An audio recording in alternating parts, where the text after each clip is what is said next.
everyone, this is Cindy with Crane with the Heart, and I am back with a new series I'm going to be doing for the month of January. And it's going to be about how to extend the life of your Christmas products longer than just making cards. Okay, just making cards. Or making Christmas cards, I should say. So one of the things I had on my blog is a new project I'm going to be working on for this year, inspired by Nicole Majork. She's awesome. She has a series that she's been doing an art journal using the Prima dolls, which is something I'm going to do. This is a 5x8 Diane Reevely, what's it called? Diane Reevely Dilutions Creative Journals, the 5x8 size, which is the much smaller size. And I want to use my dolls, but I also want to be able to use scrap pieces of paper, and this is one way that I'm going to be doing that. So I'm going to be using, or I have already done, my Christmas doll art journal page, and then I'm also going to be using my Christmas products for my January one as well. So for my New Year's. So this is what it looks like, if you guys can see. And this says, the best way to spread Christmas cheer is singing aloud for all to hear. And that's one of my favorite things from the movie Elf. And that is from the Caroler stamp set from Mama Elephant. And then I'm using one of the new boy dolls. And this one as well. And I used all scrap to paper piece. And I actually used 6x6 for these. Obviously, this is 8 inches, so it's not going to fit. So you're going to need to paper piece another piece of paper if you do that, but it is a good way of using up 6x6 paper pads, is paper piecing and that sort of thing. So this is one way that I am extending the life of my Christmas products beyond Christmas cards. The other is to make thank you cards. So I'm going to do a whole series on thank you cards. I'm also going to be squeezing in a get well card. I'm going to be squeezing in some kind of a spring or Valentine's card, and also at least one birthday card, probably 2, because I actually have 2 winter birthdays in January. I have my niece, my sister's child, and my other niece, my cousin's child. So I've got 2 winter birthdays, and then I actually have another birthday. My cousin's other child is in February. So I'm going to see if I can't do birthday cards as well. So I'm going to start with a thank you card today. And I am using Christmas paper. Okay, it's obviously Christmas paper, but it doesn't say Christmas on there. It just has the reds, the greens, and kind of these holly-like or poinsettia-like flowers on it. So I'm going to go ahead and place this down. This is just a standard size 5.5 by 4 1/4 card. And I'm actually going to be sending these out. I actually depleted my stash of thank you cards. I have lots of birthday cards, it appears. Not boy ones, but lots of girl ones.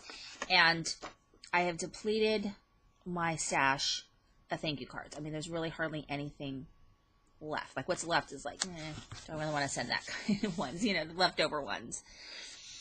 And then this is a scrap from the paper collection. And it's cut at a 1.5 inch strip, and then I use my scallop punch.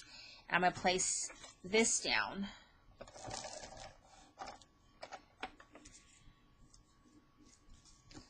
Like so.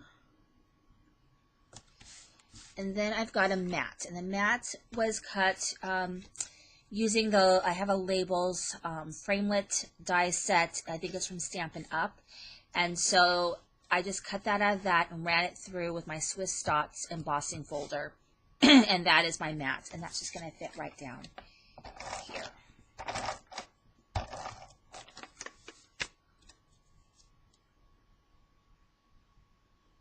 Okay. And then the image that I'm using is from Winter Frolic. And so Winter Frolic is a really good one for this type of project if you want to do thank you cards, or winter themed cards, even winter birthday cards. I think it's a really, really good cartridge for that, because there are a few things with Santa hats in them, but other than that, and instead of cutting it out of red, you could cut it out of some kind of pattern paper, and it just looks like they're kind of wearing a jaunty little hat. And I think there might be a Santa or 2 on there, but for the most part, it is very winter themed. And so I think it's really, really good for these types of projects. You know, letting your Christmas stuff. And you got it all out anyway. All right, if you're like me, you have it from one end of your craft area to the other. And so before you put it away, you know, let's make some things, some projects with it. And then let's organize it, because that's another thing I may or may not go over with you guys. And Jennifer McGuire does a lot of wonderful things, and I'm copying a lot of the things that she does to organize. So that's going to go right down here like that. And then from Cards TV, she has a Java stamp set, which I just love. And this one is Thanks a Latte. And so I'm going to be using that for my sentiment. And I just stamped it on scrap. And then I use my favorite modern label punch from Stampin' Up. I use that thing all the time. And then I'm just going to put it right there. And we have a very, very cute winter themed thank you card. And it doesn't scream Christmas, even though I used all Christmas product, or actually mostly Christmas product. And so that's just a really good way of extending this. And then I leave the inside blank because I will write a message to the person who sent me a gift. And so thank you for watching, and I hope that you watch the series, because it'll be going on through the month of January. I'll have a whole series on using your Christmas or winter themed projects through the month of January. Thank you for watching. This is Cindy with Creating with the Heart.